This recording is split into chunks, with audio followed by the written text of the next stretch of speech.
Game three of the NBA Finals just got wrapped up. The Spurs, as I predicted, they didn't go down 3-0. They were able to take game three in Madison Square Garden. A certain someone was in the arena. It could have been a bad omen. It may not have been. Regardless, the Spurs pulled this one out.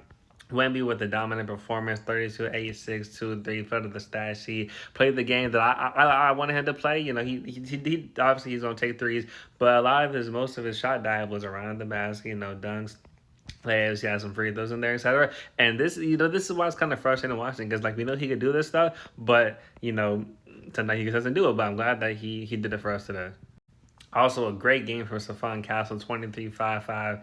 Especially that three at the end when the shot clock was going down, possession was kind of going nowhere. I was like, damn, that's like damn near from the fucking out of bounds area. He splashed that three. I was like, hey, it's been that kind of night. He was hooping the entire night. Obviously, he was playing good defense as well, getting to the basket. Stephon Castle. Obviously, his jumper, it doesn't need some work, especially the threes. But tonight, he was knocking that thing down, and I can't hate on it. So, W performance from him. Also, another good performance from Dylan Harper. If you look at his efficiency, he kind of shot like Shango like those threes. He was missing a lot of wide open threes, but he was playing good defense. He was rebounding, getting. It's funny he can damn near get to the basket at will, and he's only like what, like is he 19, 20? I don't know. I know he's younger than me, and I'm 23. So Dylan Harper, he be hooping for sure. The others, Keldon, he had like a nice little seven, but Keldon, he I don't want to talk about Kevin because he be pissing me off sometimes. He don't be doing anything out there. De'Aaron Fox, he had 8 assists. He did hit that midi at the end, but besides that, he was kind of But obviously, in the main side of the show, Wemby, Stephon Castle, they did their thing, and they brought the Spurs to victory.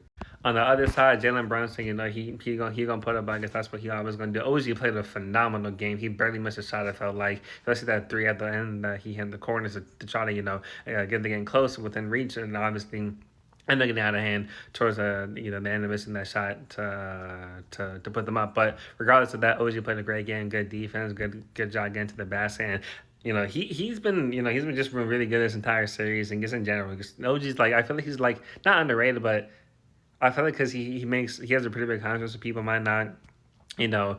You just look at like the stat sheet, it might not wow you, but like OG really be doing his thing. He's a solid killer out there for sure.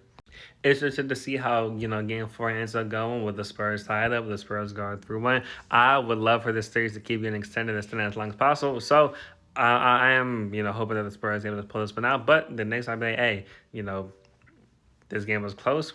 We get fix some things in Game Four. We can clean that up, and we gonna be up 3-1.